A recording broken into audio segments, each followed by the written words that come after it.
Fui abusada por 5 homens, incluindo meu chefe, em orgias no local de trabalho, onde me trataram como uma escrava por anos, até que decidi me vingar deles, um gole de cada vez.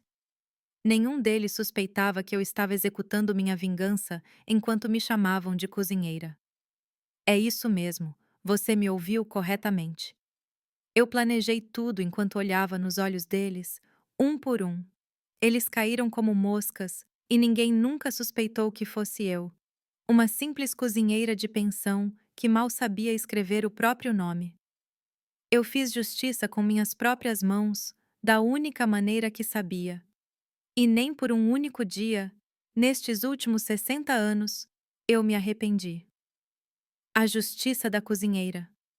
Eu fui abusada por 5 homens, incluindo meu chefe, em orgias no local de trabalho, onde me trataram como uma escrava por anos, até que decidi me vingar deles, um gole de cada vez.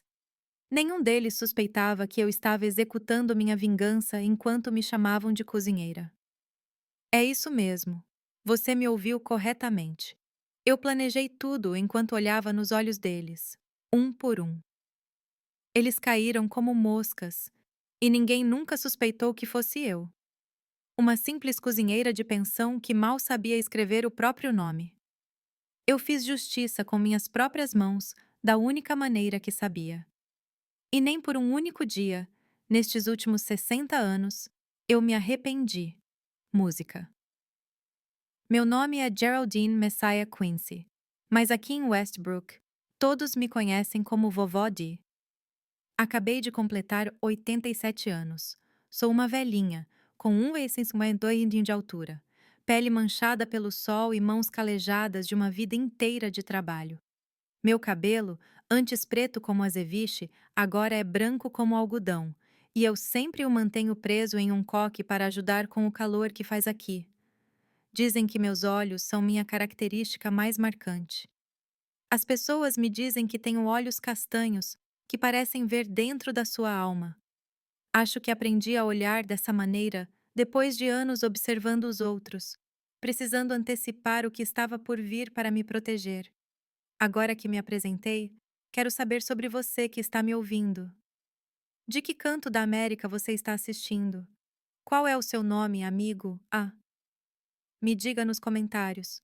Gosto de imaginar minha voz chegando a lugares que esta velha senhora de uma pequena cidade do Mississippi nunca pôde visitar pessoalmente. Talvez um de vocês esteja bem aqui perto de Westbrook e já tenha experimentado minha jambalaya especial no restaurante. Ou talvez meu porco desfiado com pão de milho que faz as pessoas lamberem os dedos. Que coincidência maravilhosa seria! Eu ficaria tão feliz que gostaria de lhe dar um abraço. Hoje eu moro em uma casa simples, mas espaçosa, aqui nos arredores de Westbrook. Nada chique, veja bem, mas para quem já dormiu em um quarto de empregada menor que um armário, este lugar é um palácio.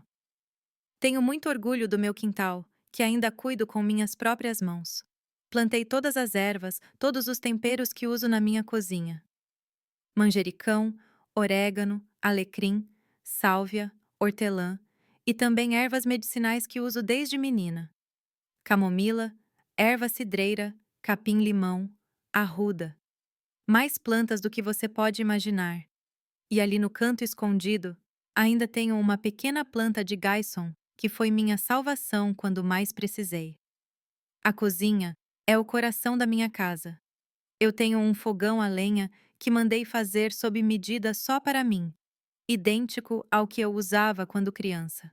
É nele que preparo minhas receitas mais especiais, aquelas que precisam de fogo baixo e constante, que cozinha lentamente, capturando todo o sabor. O cheiro de fumaça de lenha misturado com ervas frescas é o aroma mais delicioso deste mundo. Eu também tenho um fogão normal, geladeira, todas essas conveniências modernas. Mas nada se compara à comida feita no fogão, a lenha com paciência e amor. E é nesta cozinha que guardo meu maior tesouro: um pequeno pilão e socador de madeira, um bem antigo que carrego comigo desde os 15 anos. Está gasto de tanto usar, mas eu não o trocaria por nada neste mundo. Foi com ele que preparei os temperos que fizeram minha reputação. E bem, foi com ele que moí as ervas que mudaram minha vida para sempre. Ele até tem um compartimento secreto embaixo que ninguém nunca descobriu. Hoje, não há mais nada lá, mas um dia guardou coisas que ninguém poderia imaginar. Meu restaurante, Sabores da Terra, é agora famoso em toda a região. Começou pequeno, em uma sala alugada com um fogão velho e algumas mesas. Hoje, tenho 6 unidades espalhadas pelo Mississippi. As pessoas vêm de longe só para provar minha comida. Sabe, eu já servi políticos importantes, estrelas de TV, cantores famosos. Todo mundo que passa por Westbrook e tem alguma conexão na cidade acaba comendo aqui. Algumas pessoas dizem que meu frango com dumplings é o melhor da América. Outros juram que meu gumbo não tem igual. O segredo está nos temperos, na paciência e em algumas ervas que só eu sei usar na medida certa. Mas o sucesso nunca me subiu à cabeça. Eu ainda sou a mesma vovó D, que acorda cedo para colher minhas ervas, para testar novas receitas. Eu não passo mais o dia todo na cozinha do restaurante. Minhas pernas não aguentam. Mas eu ainda preparo pessoalmente alguns pratos especiais, especialmente quando chegam visitantes de fora da cidade. E o mais importante, faço questão de contratar apenas mulheres que enfrentaram dificuldades na vida, assim como eu enfrentei um dia. Cada mulher que trabalha nos meus restaurantes tem uma história de sofrimento para contar. Isso me dá um orgulho tão grande ver essas mulheres que chegam de cabeça baixa, com medo de tudo e de todos. E depois de alguns meses, estão de cabeça erguida, sorrindo, fazendo planos. Eu as chamo todas de minhas filhas do coração. Já ajudei mais de 200 mulheres a se reerguerem. Algumas se tornaram gerentes de restaurante. Outras abriram seus próprios negócios. Algumas até foram estudar artes culinárias na capital. Ver o sucesso delas é quase mais satisfatório do que ver o meu próprio. Já me chamaram até de heroína. Mas eu não sou nada disso. Eu apenas sei bem o que é sofrer e não ter ninguém para estender a mão. Eu sei o que é estar à beira do abismo e pensar que não há saída. E eu também sei que, às vezes, um velho pilão de madeira e o conhecimento de certas plantas podem ser a salvação quando ninguém mais pode ajudar. Quando as pessoas me perguntam como eu consegui, como escapei daquela vida de sofrimento e construí tudo isso, eu dou a resposta padrão. Trabalho duro, perseverança, nunca desistir. É o que as pessoas querem ouvir. Mas a verdade real, muito poucas pessoas sabem. É uma história que guardei aqui dentro por mais de 60 anos, com medo de que as pessoas me julgassem, me condenassem ou pior, não acreditassem em mim. O que estou prestes a lhe contar agora, eu mantive em segredo por mais de 60 anos. Nem mesmo minha neta, que está filmando este vídeo, jamais ouviu a história completa. Mas hoje, amigo-a, eu vou desabafar. Mas primeiro, deixe-me começar esta história direito. Não é uma história bonita, não é do tipo que se conta para crianças antes de dormir. É uma história cruel de um tempo em que meninas pobres como eu não valiam nada, em que a justiça só existia para os ricos e poderosos. Em 1952, eu tinha 14 anos e morava em Brookhaven, lá no norte do estado. Meu pai tinha morrido de uma febre misteriosa 2 anos antes, e minha mãe estava lutando para criar 8 filhos sozinha. A fome era nossa companheira diária. Morávamos em um pequeno barraco de madeira com chão de terra batida. Todos nós dormíamos amontoados em um único quarto, mas pelo menos estávamos juntos, sabe? Eu tinha o afeto, a proteção, ou pelo menos achava que tinha. Um dia, um homem chamado Arthur Mendes apareceu em nossa casa. Ele chegou bem vestido, em um carro brilhante, dizendo que era dono de uma pensão em Westbrook e precisava de alguém da minha idade para ajudar na cozinha. Ele ofereceu um salário mensal e até a chance de frequentar a escola para uma família faminta como a nossa. Parecia um milagre. Mamãe, com o coração apertado, concordou em me mandar, uma boca a menos para alimentar, e a promessa de uma vida melhor para mim. Como poderia dar errado? Bem, deu. Eu arrumei meus poucos pertences, enfiei o pilão da minha avó entre as roupas para não quebrar, e lá fui eu na carroceria de um caminhão para uma cidade da qual nunca tinha ouvido falar, para trabalhar para um homem que mal conhecia. Eu não tinha ideia do inferno que me esperava. Eu não podia imaginar que aquela decisão mudaria minha vida para sempre e de uma forma que ninguém poderia ter previsto. Que eu, uma garota magrela e analfabeta, me tornaria juíza, júri e executora de 5 homens poderosos. Que eu zeria a morte que eles nunca viram chegar, servida em uma xícara fumegante todas as manhãs. Vou contar tudo sem me esconder nada.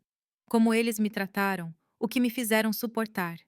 E como, lentamente, encontrei meu próprio jeito de fazer justiça. Uma justiça que ninguém faria por mim. Uma justiça saboreada com café, com o gosto amargo da vingança. Mas deixe-me voltar ao começo, ou você não vai entender nada. Eu nasci em Brookhaven, em uma propriedade rural tão pequena que mal aparece no mapa.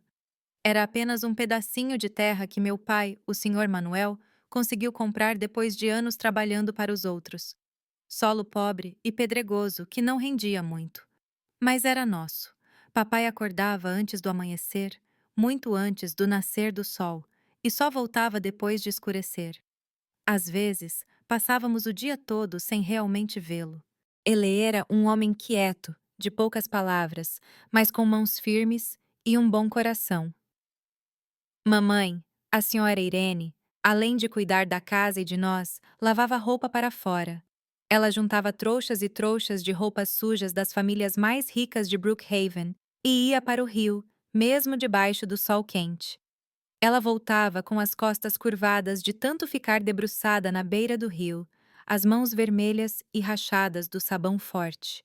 Mas ela nunca reclamava. Ela sempre dizia: enquanto eu tiver minha saúde, temos fartura. Mas fartura de verdade nós nunca conhecemos. Éramos 8 irmãos, todos em escadinha. Eu nasci no meio, a terceira filha. Acima de mim estavam Jesse e Tony, que ajudavam papai na roça desde pequenos. Abaixo de mim vinham Lourdes, Sebastian, Abigail, Joseph, Peter e a pequena Mary, a caçula que nasceu um ano antes de papai morrer. Quando ela chegou, mamãe já estava tão gasta pela vida que nem teve leite para a coitadinha. Ela era alimentada em uma mamadeira de madeira improvisada com leite de cabra, quando tínhamos. Não tínhamos muito, mas tínhamos algumas alegrias simples que sinto falta hoje. Lembro-me do cheiro da terra depois da chuva, o que no Mississippi não é algo de todo dia. Quando chovia, parecia uma bênção. O cheiro daquela terra molhada enchia suas narinas e lhe dava a sensação de que tudo ia melhorar. Nós, crianças, corríamos todos para fora para sentir aquela água caindo do céu, para ver a poeira virando lama, para ouvir o som da água batendo no telhado de palha. A comida era escassa, mas o sabor não saiu da minha boca até hoje. O feijão cozido lentamente no fogão a lenha, temperado apenas com um pouco de gordura de porco e um raminho de alecrim que mamãe cultivava em um canto do quintal. As batatas descascadas cozidas em água e sal, que quando eram boas, derretiam na boca. Às vezes, quando tínhamos sorte, papai trazia para casa um pequeno pedaço de carne e então era uma festa. Pão de milho. Bem, isso era só para ocasiões muito especiais, quando a roça dava uma boa colheita. O cheiro daquele pão assando no forno a lenha enchia a casa inteira, e nós ficávamos ali olhando pela fresta da porta do forno, esperando ficar pronto. Era uma delícia que nenhum bolo de padaria chega perto. Todas as manhãs acordávamos com o canto do galo. Era pontual como um relógio.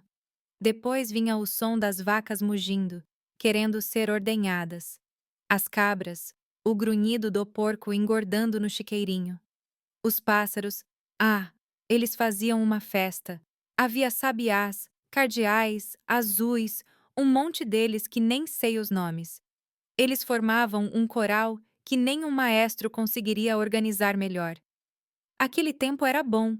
Sabe, éramos pobres, mas éramos felizes do nosso jeito. Tudo mudou quando papai ficou doente. Foi em 1950. Eu tinha acabado de fazer 12 anos. Começou com uma febre que não baixava. Ele, que nunca tinha passado um dia na cama em sua vida, de repente não conseguia nem se levantar. Ele tremia tanto que parecia que ia quebrar os ossos. Suava frio. Depois vinha aquele calor que nem um pano molhador na testa aliviava. Mamãe tentou de tudo: chás de ervas de todos os tipos, cataplasmas de argila com ervas na sola dos pés, como a velha parteira da nossa região ensinou. Nada ajudou. Quando ela viu que não tinha outro jeito, mamãe vendeu os dois únicos objetos de valor que tínhamos: sua aliança de casamento e um pequeno crucifixo de prata que pertencera à sua avó.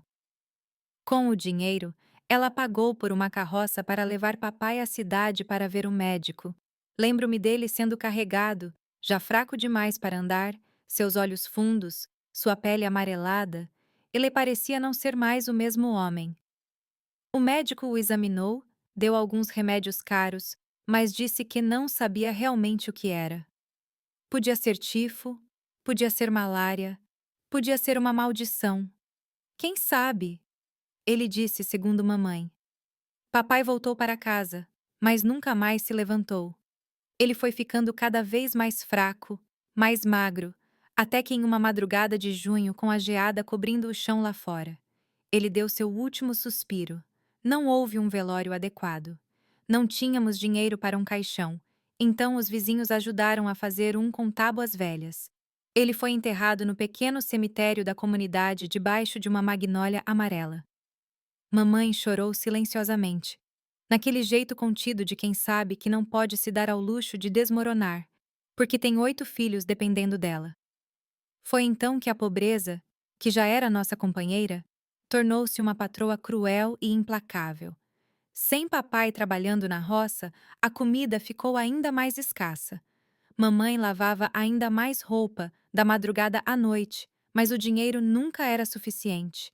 Os meninos mais velhos, Jesse e Tony, tentaram manter a plantação, mas eram muito jovens. Não tinham a experiência nem a força do papai. A colheita diminuiu. Os animais foram vendidos um por um para comprar comida.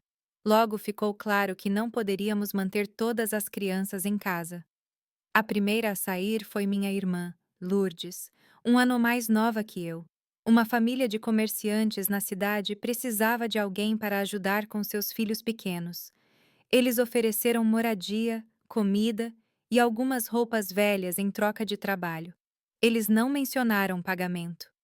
Mamãe chorou em segredo a noite toda, mas na manhã seguinte ela arrumou a trouxinha de Lourdes e a levou. É para o seu próprio bem, filha, ela repetia, como se tentasse convencer a si mesma. Lourdes tinha 11 anos e não via sua família há quase 3 anos quando eu saí de casa. Depois foi Sebastian, que tinha 10 anos, enviado para trabalhar em uma fazenda lidando com gado, dormindo no celeiro com os peões. De vez em quando ele mandava notícias dizendo que estava bem, mas a caligrafia no papel era trêmula de quem mal sabia escrever. E assim foi. Mais 2 irmãos dados a famílias ricas em troca da promessa de que seriam bem tratados, que teriam comida para comer, roupas para vestir, talvez até estudar. Promessas. Poucas notícias vinham depois. Então foi a minha vez. Mamãe cuidava de todos os outros antes de si mesma. Ela estava ficando mais fraca, suas mãos cada vez mais tortas de lavar roupa na água fria do rio. Mesmo quando ela tentava esconder, eu podia ver as marcas de lágrimas em seu rosto quando ela pensava que ninguém estava olhando. Eu sabia que minha vez de sair de casa também estava chegando. Era o destino de quase toda garota pobre naquele lugar, tornar-se empregada na casa de alguém, babar dos filhos de outra pessoa, até crescer o suficiente para casar e ter seus próprios filhos, repetindo o ciclo. Foi em um setembro quente que ele apareceu. O Sr. Arthur Mendiz chegou montado em um cavalo preto bem tratado, usando roupas limpas e engomadas, um chapéu de feltro na cabeça. Em nossa comunidade, onde todos andavam descalços e usavam roupas remendadas, ele parecia um lord. Ele perguntou na venda do Sr. Antinor onde poderia encontrar famílias com meninas que soubessem cozinhar, que quisessem uma oportunidade na cidade grande. Foi o próprio Sr. Antinor que o indicou para nossa casa. Senhora Irene, vim porque ouvi dizer que você tem uma filha talentosa que sabe cozinhar, ele disse, sentando-se em nossa varanda, aceitando o café ralo que mamãe ofereceu. Eu tenho uma pensão em Westbrook, o Bom Descanso, e estou procurando uma moça honesta e trabalhadora para ajudar na cozinha. Ele falou em um tom meloso, olhando ora para mamãe, ora para mim, que servia o café, tremendo de nervosismo, observando aquele estranho pelo canto do olho. O Sr. Arthur explicou que sua pensão era frequentada por gente boa, comerciantes, fazendeiros, às vezes até um político, ou dois passando pela região. Ele disse que precisava de uma ajudante de cozinha que aprendesse rápido, que fosse limpa e respeitosa. Ele ofereceu moradia, comida, roupas limpas e um salário no final do mês. E você pode até estudar se quiser, como uma verdadeira dama. Há uma escola na cidade que você pode frequentar nas suas horas vagas. Para pessoas vivendo como nós, isso soou como um presente do céu. Depois de tanto sofrimento, mamãe queria acreditar que pelo menos um de seus filhos teria uma chance melhor. E eu, boba que era, acreditei também. Pensei que trabalharia duro, sim, mas que pelo menos teria o que comer todos os dias, que talvez pudesse mandar um dinheirinho para casa no final do mês, que talvez eu até aprendesse a ler e escrever direito, algo que na escola rural onde estudei por alguns anos, eu nunca consegui. A decisão foi tomada naquela mesma tarde. Eu iria com o Sr. Arthur na manhã seguinte. Passei a noite arrumando minha trouxa, duas mudas de roupas remendadas, o único vestido bom que eu tinha e que só usava para ir à igreja, um pente quebrado e o pequeno pilão e socador de madeira que pertencera à minha avó. Coloquei tudo em um saco de estopa e amarrei bem. Mal dormimos naquela noite. Mamãe passou o tempo me ensinando as receitas que sabia, me dizendo como eu deveria me comportar, repetindo que eu deveria ser honesta e trabalhar duro, mostrar que eu valia a oportunidade. A despedida no dia seguinte foi a coisa mais triste que eu tinha vivido até então. Jesse e Tony tinham saído cedo para a roça. Eles me deram um abraço rápido antes de ir, sem muitas palavras, porque homens não choram nem demonstram sentimentos. Foi o que lhes ensinaram desde cedo. Mas os pequenos não entendiam por que a irmã deles estava indo embora. Abigail, de 8 anos, agarrou-se à minha saia e não queria soltar. Joseph Peter, de 6, escondeu-se debaixo da cama e se recusou a sair para se despedir. E a pequena Mary, com seus 3 anos, não parava de chorar, pedindo colo, sem entender que eu não voltaria tão cedo. Mamãe tentou ser forte, mas eu vi o tremor em seus lábios, seus olhos marejados quando Elan me abraçou uma última vez. Ela sussurrou no meu ouvido: Seja forte, minha filha. Deus contigo, e Nossa Senhora te proteja. Ela colocou um pequeno saquinho de pano em volta do meu pescoço, um patuá com uma oração e um pouco de terra da nossa propriedade. Para você nunca esquecer de onde veio, ela explicou. Aquele patuá ficou comigo por muitos anos, até que o tiraram de mim, junto com o resto da minha dignidade. Eu subi na carroceria do caminhão com 2 homens que estavam carregando sacos de suprimentos. O Sr. Arthur foi em seu cavalo, guiando o caminhão pela estrada de terra. Enquanto nos afastávamos, olhei para trás e vi mamãe parada em frente à nossa casinha, os pequenos agarrados à sua saia, todos eles acenando. Foi a última vez que os vi. A imagem está gravada na minha memória, tão clara como se fosse ontem, mesmo depois de tantas décadas. A viagem foi difícil, 2 dias balançando na carroceria daquele caminhão velho, em estradas esburacadas, sob sol e poeira. À noite, paramos em algum lugar na beira da estrada. Os homens montaram um acampamento improvisado, acenderam uma fogueira. O Sr. Arthur me mandou cozinhar a comida, arroz, feijão e um pouco de carne seca que ele havia trazido. Eu dormi encolhida em um canto da carroceria, longe dos homens.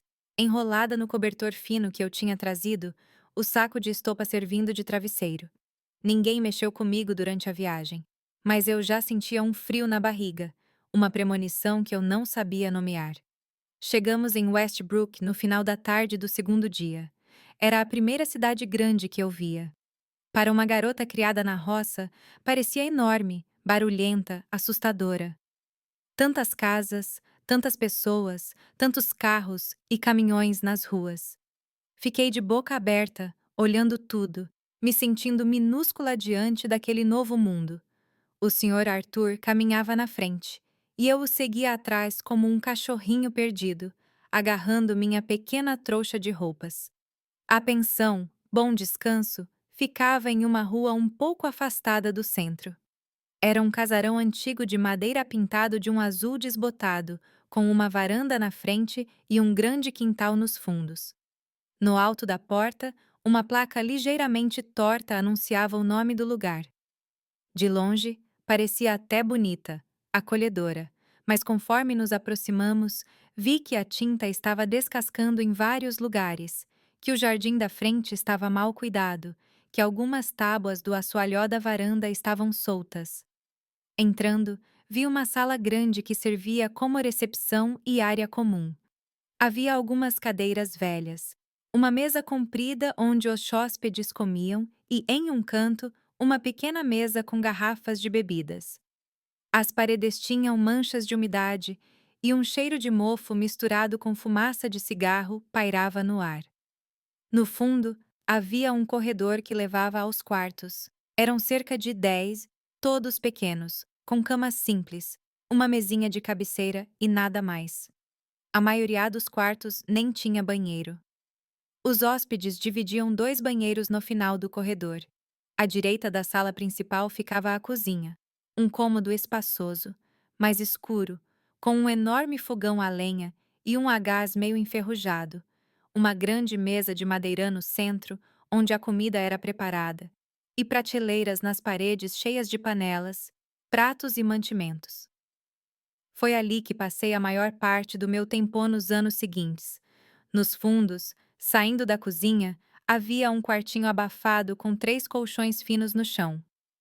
"É aqui que você vai dormir", disse o Sr. Arthur, junto com as outras moças. As outras moças. Eu as conheci logo depois. Eram 3. Nora, com cerca de 20 anos, que trabalhava lá há mais tempo. Cláudia, um pouco mais velha, perto dos 30, que cuidava da lavanderia. E Claire, que tinha mais ou menos a minha idade e ajudava em tudo. Todas elas tinham o mesmo olhar baixo, o mesmo jeito de andar de cabeça baixa, de falar em sussurros. Naquela noite, deitada no colchão fino, ouvindo os ruídos estranhos daquela casa grande. Senti medo pela primeira vez, mas ainda pensei que era apenas o choque de estar em um lugar novo, longe de casa. Logo no primeiro dia, o Sr. Arthur pediu meus documentos. Eu só tinha minha certidão de nascimento, amarelada e rasgada nas bordas. "Preciso guardar isso em um lugar seguro", ele disse, pegando o papel e colocando em uma pasta. Eu nunca mais vi minha certidão de nascimento. Comecei a trabalhar antes mesmo do sol nascer. A rotina era pesada. Acender o fogão a lenha, preparar café, mingau e pão para o café da manhã dos hóspedes, depois ajudar Nora com o almoço, lavar louça, limpar a cozinha, preparar o jantar, lavar louça de novo. Eu só parava quando tudo estava limpo e pronto para o dia seguinte, muitas vezes depois da meia-noite. Na primeira semana, eu ainda tinha esperança. Trabalhei duro, querendo mostrar que era uma boa funcionária, que merecia aquela oportunidade. Quando perguntei sobre a escola, o Sr. Arthur evitou, dizendo que por enquanto eu precisava aprender bem o trabalho, que mais tarde pensaríamos nisso. Quando o final do mês chegou e eu timidamente perguntei sobre o pagamento, veio a primeira surpresa desagradável. "Pagamento?" Ele riu, Uma risada que não chegou aos seus olhos. Você acha que já pagou a dívida da viagem e do que você come e onde dorme? Tudo isso custa dinheiro, garota. Vai demorar até você compensar o que eu já gastei com você. Eu tentei argumentar, dizer que o combinado era diferente, mas ele me cortou com um olhar duro e ameaçador. Se não está satisfeita, pode ir embora, mas não se esqueça que estamos longe da sua casa e você não tem um centavo no bolso. Como vai voltar andando? E ele me deu as costas, encerrando o assunto.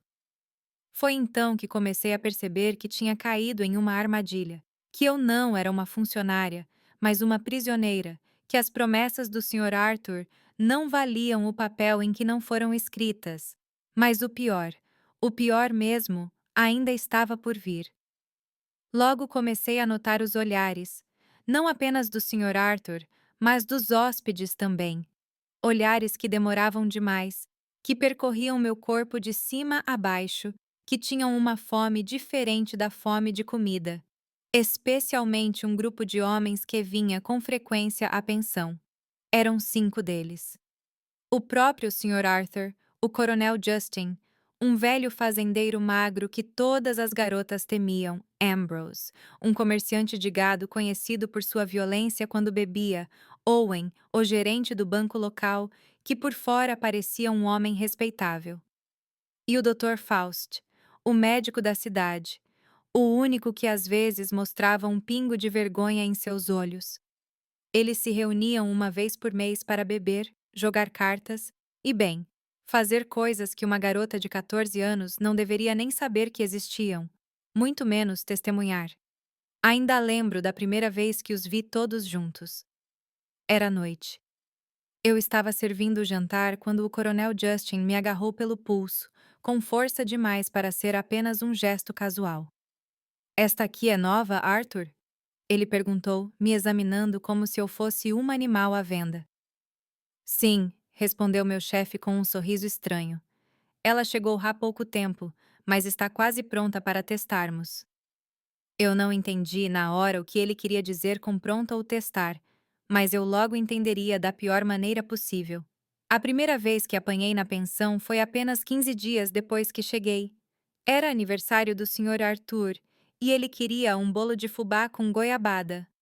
Nora, que cozinhava melhor que todas nós, estava com febre alta, deitada no quartinho dos fundos. Cláudia não sabia fazer bolo, então sobrou para mim. Tentei fazer o melhor que pude, mas o fogão a lenha da pensão era diferente do que eu conhecia em casa. Ele esquentava demais de um lado, de menos do outro. Quando abri o forno, vi o desastre. Um lado queimado, preto como carvão, o outro cru, a massa ainda mole. Tentei esconder, pensei em fazer outro, mas o Sr. Arthur já tinha entrado na cozinha, atraído pelo cheiro de queimado. Seus olhos pequenos se estreitaram quando ele viu o bolo arruinado. É isso que você faz no meu aniversário, sua garota inútil! Ele gritou. Antes que eu pudesse me explicar, o tapa veio, forte e direto. Ele me pegou no lado esquerdo do rosto com tanta força que caí sentada no chão da cozinha. O gosto metálico de sangue encheu minha boca. Eu tinha mordido a língua com o impacto, mas ele não parou por aí. Ele pegou o bolo ainda quente e o esfregou no meu rosto, na parte queimada. Sinta o gosto que tem, sua incompetente. É isso que você cerveia ao seu chefe no dia dele? A pele do meu rosto ardeu. Bolhas se formaram imediatamente. Fiquei com a marca dos 5 dedos dele no meu rosto por quase um mês, a pele descascando onde o bolo queimado havia tocado. Foi ali que eu entendi de verdade que eu não era uma funcionária. Eu era uma propriedade, como um móvel ou um animal. E essa certeza ficou ainda mais clara quando, depois de trabalhar um mês inteiro sem um dia de folga, de antes do sol nascer, até muito depois dele se pôr, eu timidamente perguntei sobre meu pagamento. O Sr. Arthur deu uma risada que me gelou até os ossos. Pagamento? E você acha que já pagou a dívida que tem comigo? A viagem até aqui, a comida que você come todo dia, a cama onde você dorme, as roupas que eu te dei. Tudo isso tem um preço, menina boba. Vai demorar muito tempo até você começar a ver algum dinheiro. Eu protestei. Disse que não foi isso que ele prometeu, que ele tinha falado em um salário desde o começo. Ele me olhou com aqueles olhos frios e disse: Quer ir embora? Vá em frente. Mas como? Sem dinheiro, sem documentos, no meio do nada. E quem acreditaria em você contra mim? Um homem respeitado nesta cidade. Foi aí que a armadilha se fechou completamente. Não era apenas uma questão de trabalho duro, de um chefe exigente. Era escravidão disfarçada de emprego. E o pior ainda estava por vir. Havia 5 homens que frequentavam regularmente a pensão, que formavam uma espécie de clube. O líder era o próprio Sr. Arthur, dono da pensão, um homem gordo de seus 50 anos. Ele suava só de andar da cozinha para a sala. Seu rosto era sempre vermelho e brilhante de gordura. Ele usava chapéu mesmo dentro de casa, e quando o tirava, revelava uma calvície que ele tentava esconder, penteando os poucos fios de cabelo por cima.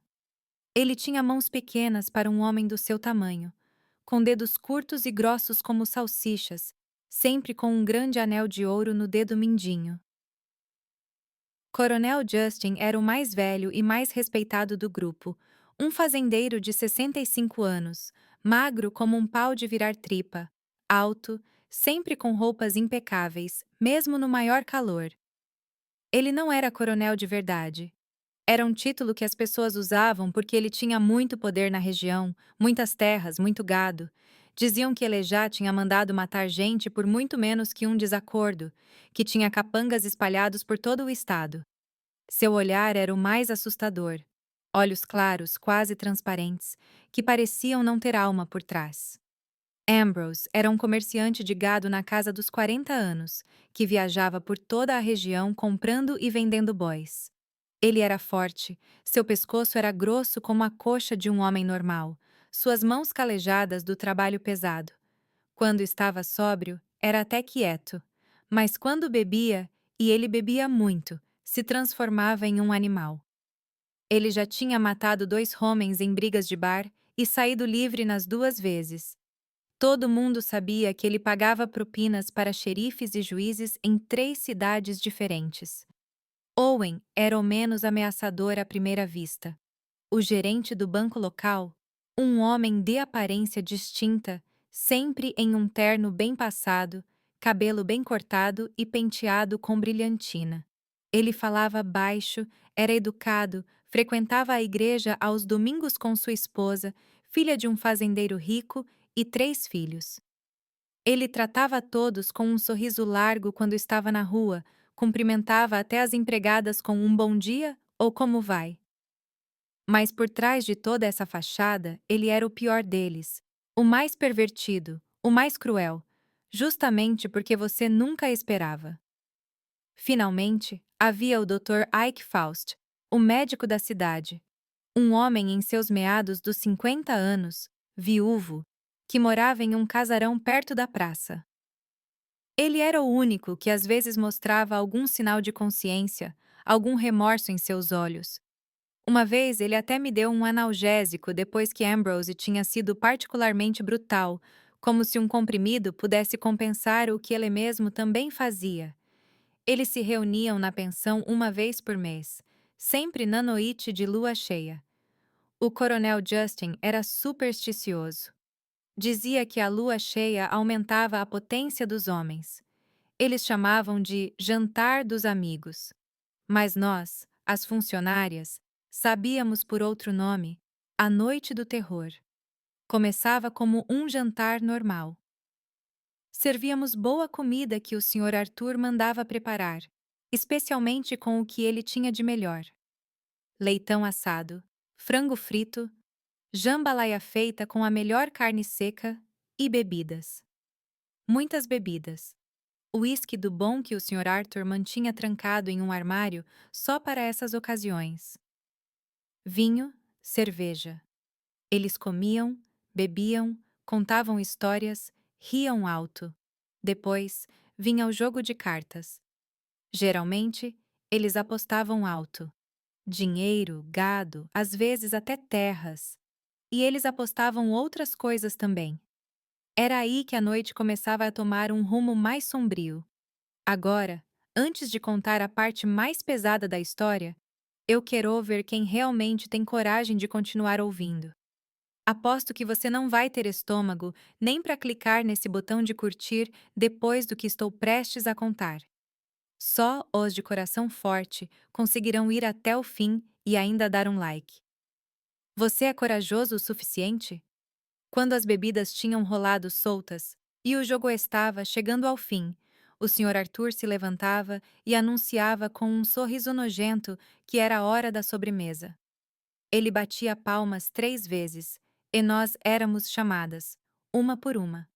Nora, Cláudia, eu e qualquer outra garota que pudesse estar trabalhando na pensão na época.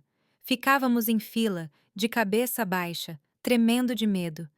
Eles nos examinavam como se fôssemos animais em um leilão de gado, comentando sobre nossos corpos, sobre quem eles achavam que parecia mais fresca naquela noite. Às vezes, eles apostavam na mesa de cartas, com o vencedor tendo o direito de escolher primeiro. Outras vezes, eles brigavam entre si, cada um querendo uma específica. Eu, sendo a mais nova, era sempre a mais disputada. A novinha suculenta tem a carne mais macia, certo? Dizia o Coronel Justin, passando a mão no meu rosto enquanto eu tentava não vomitar com o cheiro de bebida e charutó que vinha dele. Essa aqui ainda está verde, comentava Ambrose, me beliscando tão forte que deixava marcas roxas nos meus braços, nas minhas coxas. Owen gostava de fingir que era gentil. Vem com o tio, ele dizia com aquela voz mansa, me oferecendo um doce como se eu fosse uma criancinha. Vou te tratar bem hoje.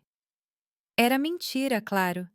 Sua gentileza terminava assim que a porta do quartose fechava. O Dr. Faust, pelo menos, não fingia. Ele ficava ali quieto, de olhos baixos, como se estivesse com vergonha. Mas isso não o impedia de fazer as mesmas coisas que os outros. E o Sr. Arthur, ele se achava nosso dono. Dizia que, como ele tinha nos comprado, tinha o direito de nos usar como quisesse e de nos emprestar para seus amigos. Eu tentei resistir na primeira vez. Quando o Sr. Arthur anunciou que eu seria servida naquela noite, eu gritei. Eu implorei. Tentei correr para a cozinha, mas Ambrose me agarrou com aquelas mãos enormes, me imobilizando como se eu fosse uma boneca de pano. Eles riram da minha resistência. Acharam divertido. É assim que é bom, rapazes, comentou o Coronel Justin. Quando elas lutam, a diversão é muito mais prazerosa. O Sr. Arthur disse que, como ele tinha me trazido para a pensão, ele tinha o direito de ir primeiro. E os outros concordaram, mas com a condição de que pudessem assistir. E assim foi. Eles me levaram para o quarto dele, me jogaram na cama como um saco de batatas. Eu tentei me cobrir, me proteger, mas de que adiantava? Eram 5 homens adultos contra uma menina de 14 anos. O que aconteceu naquela noite e em tantas outras depois é difícil de contar, não apenas pela vergonha, pelo trauma, mas porque eles fizeram coisas que eu nem sabia que existiam. Eles me deitaram naquela cama velha, rasgaram meu vestido simples como se fosse papel. Eu tremia tanto que a cama balançava. Lágrimas escorrendo sem parar enquanto eu implorava para eles me deixarem ir. Dizia que queria voltar para minha mãe. Eles apenas riam. O Sr. Arthur foi o primeiro. Ele tirou o chapéu e o cinto, mas manteve o resto da roupa, abrindo apenas o necessário. Os outros ficaram ao redor da cama, assistindo tudo com garrafas de bebida na mão.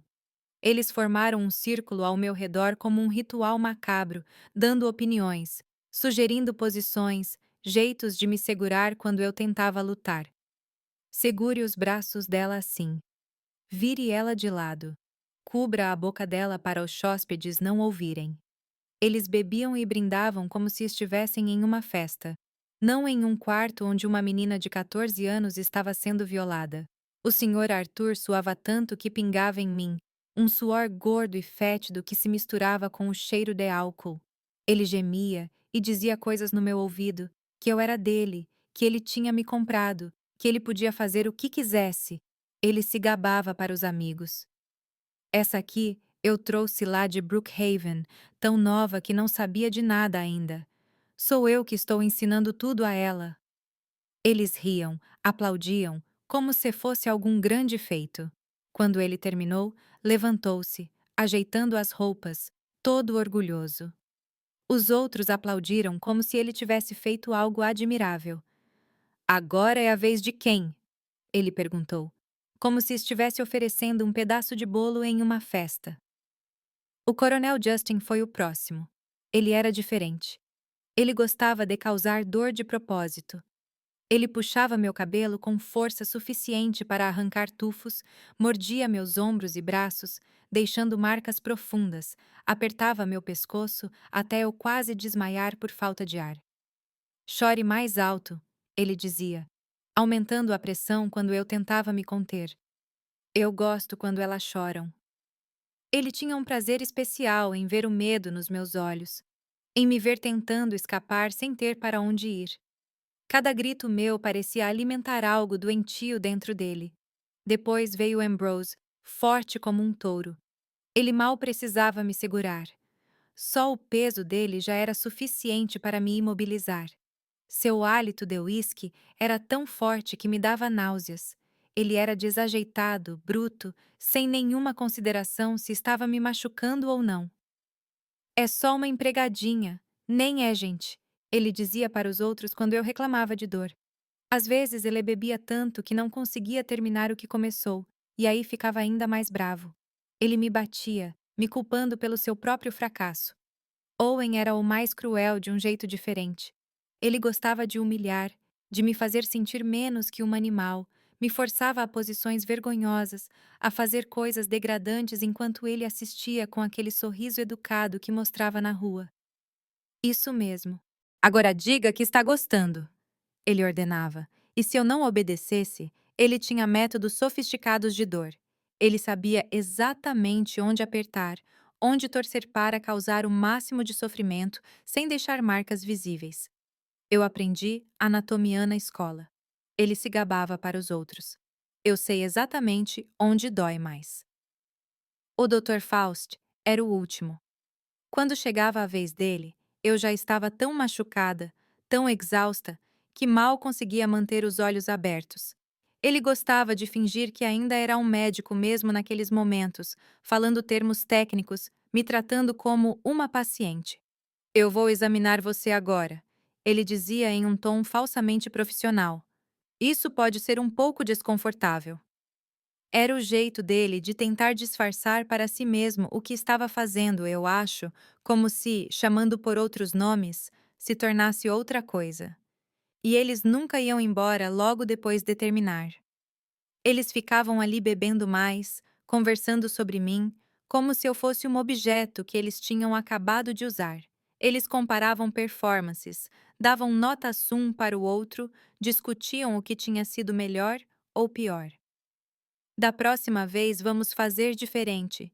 Eles planejavam, como se estivessem falando sobre o próximo jogo de cartas, e eu, jogada naquela cama, era completamente ignorada. Exceto quando um deles decidia voltar para mais uma rodada, como eles chamavam. O pior de tudo era ver o prazer que eles sentiam. Não apenas no ato em si, mas em saber que tinham total poder sobre mim, que podiam fazer qualquer coisa, que ninguém viria me ajudar, que eu não tinha para onde escapar. No dia seguinte, eles agiam como se nada tivesse acontecido. Tomavam o café da manhã que eu servia, liam um jornal, falavam de negócios. Owen voltava para o banco, o Dr. Faust para sua clínica, o Coronel Justin para sua fazenda, Ambrose para suas viagens. O Sr. Arthur ficava na pensão dando ordens, gritando por qualquer coisa fora do lugar. E quando nossos olhos se encontravam, ele sorria, um sorriso que dizia: logo é lua cheia de novo. E o pior é que sempre vinha de novo. Quando estavam todos presentes, Às vezes, Elés me forçavam a satisfazer 2 ou 3 ao mesmo tempo. Cada orifício do meu corpo era usado, abusado, violado. Eles se gabavam, competiam entre si, comentavam sobre o desempenho um do outro. Era como se eu nem fosse humana, apenas um objeto para o prazer deles, sem sentimentos, sem dignidade. As outras garotas passavam pela mesma coisa. Nora, que estava lá há anos, tinha um olhar morto durante essas noites. Ela fazia tudo mecanicamente, como um robô, como se sua alma tivesse saído do corpo e deixado apenas a casca para eles usarem. Cláudia chorava silenciosamente o tempo todo, lágrimas escorrendo pelo rosto sem emitir nenhum som. Eles não gostavam quando fazíamos barulho, exceto pelos sons que eles mandavam a gente fazer. Quando a noite finalmente terminava, lá pelas 3 ou 4 da manhã, eles caíam no sono, espalhados pelos quartos da pensão. Nós nos esgueirávamos para o banheiro, uma por uma, para tentar lavar aquela sensação nojenta da nossa pele. Esfregávamos até doer, até sangrar em alguns lugares, mas a sujeira que eles deixavam parecia estar por dentro, onde nenhuma água podia alcançar. No dia seguinte, tínhamos que acordar no horário normal e trabalhar como se nada tivesse acontecido. Preparar o café da manhã para eles, servir, limpar, sorrir quando eles mandavam, e eles agiam como se a noite anterior não tivesse existido. Owen voltava a ser o gerente de banco respeitável, o Dr. E. Faust, o médico atencioso, o coronel Justin, o fazendeiro poderoso, Ambrose, o comerciante bem-sucedido. O Sr. Arthur nos tratava como empregadas, até a próxima lua cheia. Isso se repetia todo mês. Não havia escapatória, não havia descanso. Às vezes, entre uma lua cheia e outra, um deles aparecia sozinho na pensão e exigia serviço especial. O Sr. Arthur nunca recusava. Afinal, eram seus amigos, seus cúmplices, e ele mesmo usava qualquer uma de nós sempre que queria, a qualquer hora do dia ou da noite. Bastava ele bater os dedos na mesa de um jeito específico, e nós já sabíamos o que significava. Claire, uma garota que chegou pouco antes de mim, não aguentou. Depois de uma noite particularmente brutal com Ambrose, que tinha bebido mais do que o normal e a usou de maneiras que não consigo nem descrever, ela esperou todos adormecerem. Ex-enforcou com um lençol amarrado em uma viga do teto. Foi o Sr. Arthur que me encontrou o corpo dela pela manhã. Ela não teve nenhum funeral. Foi jogada em uma vala comum no cemitério, sem nome na cruz, sem ninguém para rezar por ela, exceto nós. As outras prisioneiras daquele inferno. Ver o que aconteceu com Claire me fez decidir que eu não ia terminar daquele jeito. Eu não ia me deixar ser completamente destruída. Eu não ia dar a eles a satisfação de me quebrar a ponto de tirar minha própria vida. Eu iria sobreviver de um jeito ou de outro e talvez um dia escapar. Depois de 6 meses naquele lugar, eu pensei que tinha encontrado minha chance. Era um domingo. O Sr. Arthur tinha ido à cidade participar de um leilão de gado e só voltaria à noite. Nora estava doente. Ela estava sempre doente. Seu corpo não aguentava mais os abusos. Cláudia estava ocupada com a lavanderia. Ninguém estava prestando atenção em mim. Eu peguei minha trouxinha escondida debaixo do colchão, apenas o pilão da minha avó e algumas moedas que eu tinha conseguido guardar, e saí pela janela da cozinha. Pulei o muro baixo que separava a pensão da Rua dos Fundos e comecei a correr como nunca tinha corrido na vida. Meu coração batendo tão forte que parecia que ia explodir. A adrenalina correndo nas minhas veias. A sensação de liberdade, mesmo que momentânea. Consegui chegar à estrada que saía da cidade. Eu não sabia para onde ir, só sabia que tinha que ser para longe dali. Andei por horas, meus pés já sangrando nos sapatos velhos, o sol forte me castigando. Mas cada passo parecia me levar mais perto da liberdade, mais longe daquele inferno. Eu não tinha andado nem 15 quilômetros quando ouvi o som de um motor. Me escondi em um arbusto na beira da estrada, meu coração quase saindo pela boca. Um carro passou direto, e eu respirei aliviada, mas logo outro veículo estava vindo, mais devagar. Era a caminhonete de Ambrose. Ele passou por onde eu estava, diminuiu a velocidade como se tivesse notado alguma coisa. Depois continuou. Pensei que tinha escapado. Saí do meu esconderijo e continuei andando mais rapidamente, querendo aproveitar que a estrada parecia vazia. Foi quando ouvi o motor novamente, mais perto. Antes que eu pudesse me esconder de novo, a caminhonete parou ao meu lado e Ambrose saltou. Olha o que temos aqui! Uma ratinha escapando da ratoeira. Ele disse com aquele hálito de uísque que nunca o deixava, mesmo de manhã. Ele me agarrou pelos cabelos com força, me arrastando para a caminhonete enquanto eu gritava e lutava. Cale a boca, sua desgraçada, ou eu quebro seus dentes aqui e agora, ele disse enquanto me jogava na carroceria como um animal. Ele amarrou minhas mãos e pés com uma corda que usava para amarrar gado e voltamos para Westbrook, para a pensão, para o inferno do qual eu tinha tentado escapar. O caminho todo de volta, ele ficou me dizendo o que o Sr. Arthur faria comigo, o castigo que eu receberia desta vez. Eu acho que ele vai te matar, garota. E se ele não te matar, ele vai fazer você desejar estar morta. Quando chegamos, o Sr. Arthur já tinha voltado do leilão. Ambrose me arrastou pelos cabelos para dentro, me jogou no chão da sala de estar na frente de todos, os hóspedes, as outras funcionárias. Sr. Arthur, olha o que eu encontrei tentando escapar. Ele anunciou, me chutando nas costelas para me fazer ficar de quatro no chão. O castigo foi pior do que eu poderia ter imaginado. O Sr. Arthur chamou os outros três, Coronel Justin, Owen e Dr. Faust. Ele queria que todos eles vissem o que acontecia com quem tentava escapar. Queria que fosse um exemplo para todas nós. Fui amarrada a uma cadeira no meio da sala, e eles me bateram, cada um deles, com cinto, com mão aberta, com pés, com o que tivessem à mão. O coronel Justin usou seu chicote de montaria. Ambrose, um pedaço de corda molhada que doía como fogo quando tocava na pele. Owen preferia usar as mãos. Ele tinha anéis pesados em todos os dedos que abriam cortes a cada tapa. O Dr. Faust foi o que bateu menos, mas ainda assim participou. O Sr. Arthur usou seu cinto favorito, aquele com a fivela grandé que ele exibia com orgulho. Fui espancada até desmaiar. Quando acordei, estava jogada no porão da pensão, um lugar escuro e úmido, onde eles guardavam caixas velhas e comida que estava estragando. Fiquei lá por 2 semanas, recebendo um pouco de água e restos de comida uma vez por dia. O resto do tempo era só escuridão e silêncio, quebrado às vezes pelo som dos passos de alguém lá em cima ou pelo barulho dos ratos que dividiam aquele espaço comigo. Quando finalmente me tiraram de lá, eu mal conseguia andar. Tinha perdido tanto peso que minhas costelas estavam aparecendo. Minha pele estava amarelada.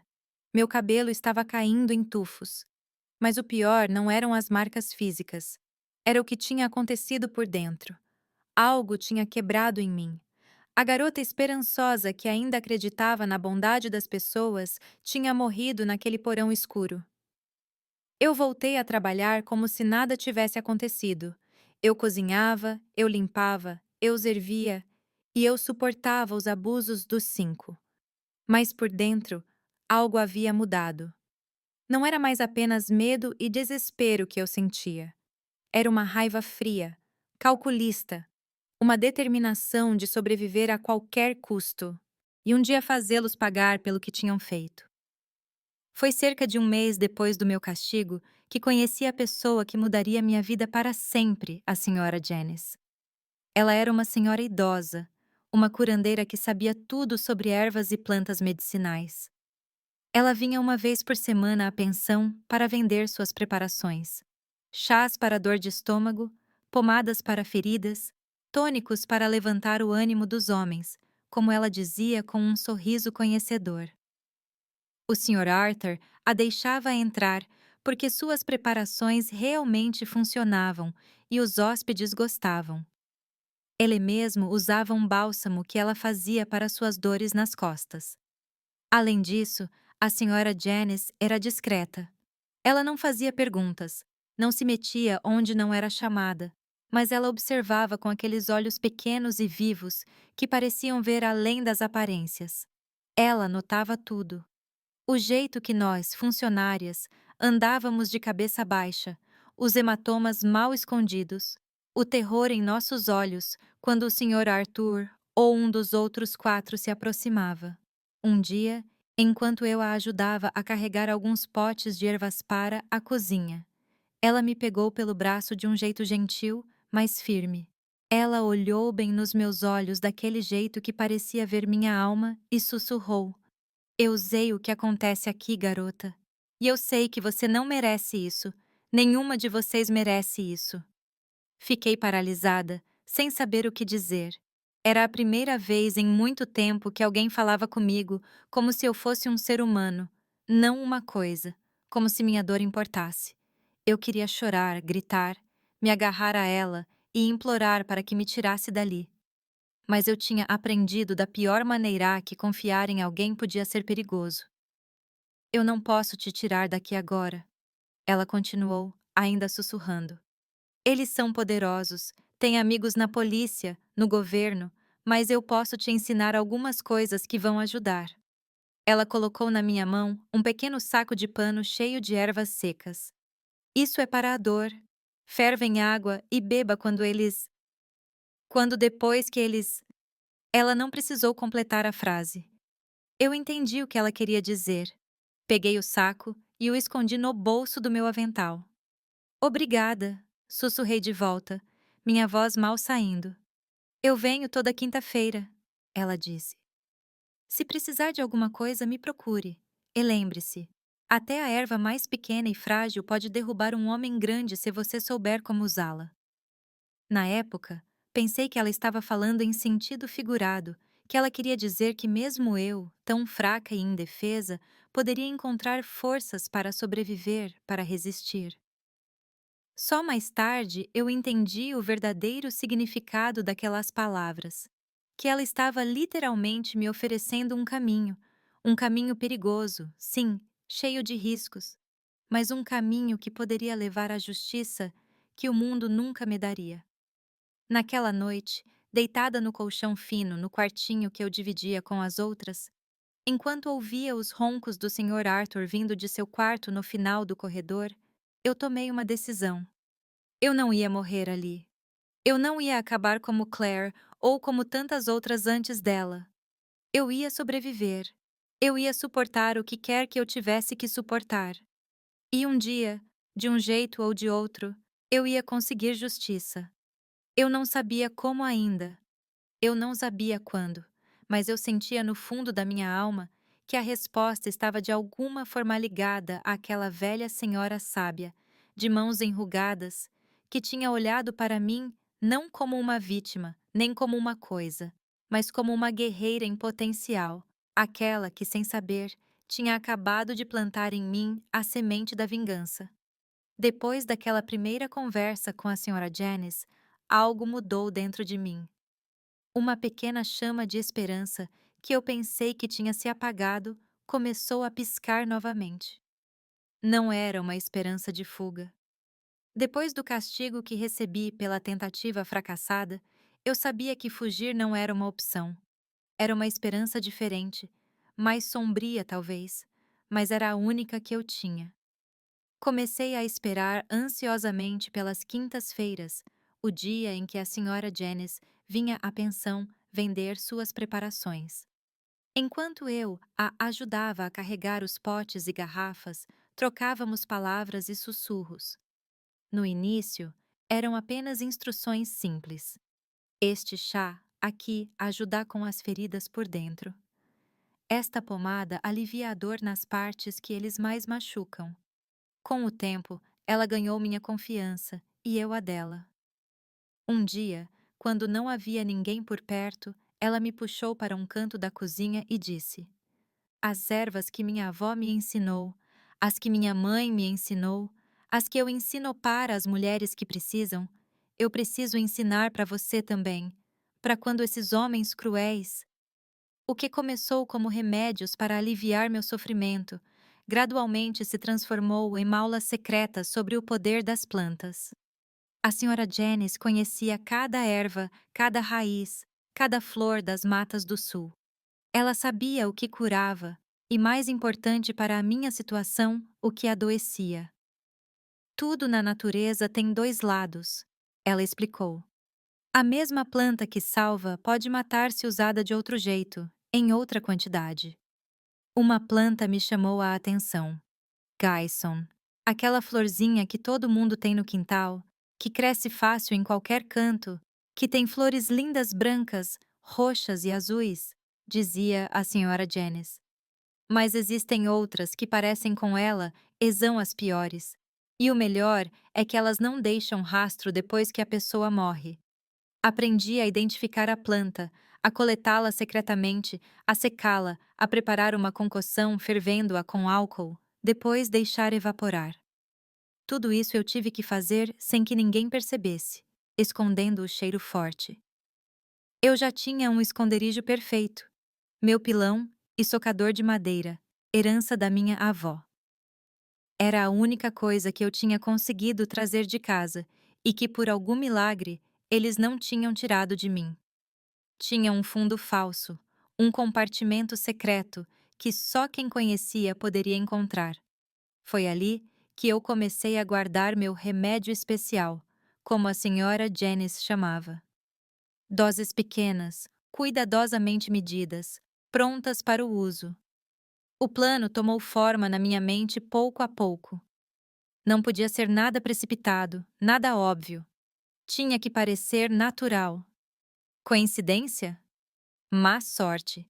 E tinha que começar com o mais vulnerável do grupo, aquele que ninguém suspeitaria se adoecesse primeiro, o Dr. Faust. Ele foi meu primeiro alvo, não porque ele fosse o melhor deles. Nenhum deles era bom, mas porque ele era um médico. Se ele ficasse doente e morresse de algo aparentemente natural, ninguém questionaria. Afinal, quem ensina um médico? Comecei a adicionar pequenas doses do veneno ao café que eu lhe servia no café da manhã. Todos na pensão tomavam muito café, e eu sempre servia. Apenas um pouquinho, apenas alguns grãos misturados ao pó. Não dava para sentir o gosto, não dava para sentir o cheiro, não dava para ver. Dia após dia, foi se acumulando em seu corpo. No começo, nada aconteceu. Eu quase duvidei se o veneno estava funcionando. Então, lá pelo terceiro mês, o Dr. Faust começou a se queixar de cansaço, de dores nas juntas. Deve ser a idade, diziam os outros. Ele mesmo se diagnosticou. Reumatismo, talvez um pouco de anemia. Elese receitou tônicos, pílulas, injeções que ele mesmo administrava. Nada ajudou. Pelo sexto mês, ele estava visivelmente mais magro, sua pele amarelada, seus olhos fundos.